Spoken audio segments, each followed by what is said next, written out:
Okay, this is where I found the SATA drive for my SSD. I wouldn't have found it on the diagrams or anywhere on the net. I had to get a hint from someone telling me to look on the motherboard itself. And so there it is. And it's what made it so hard to find. I don't know if you can get a better picture of it. There's a Dell shape.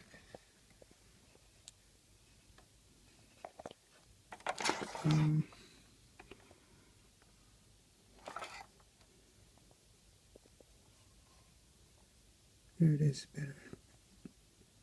better view on this side. And that's because this is where the old hard drive was. And that's what made it so hard to find. Well, I'll try hooking it up, and I got a SATA to MOLEX adapter. I'll put the link on that as soon as I hook it up. See if it works.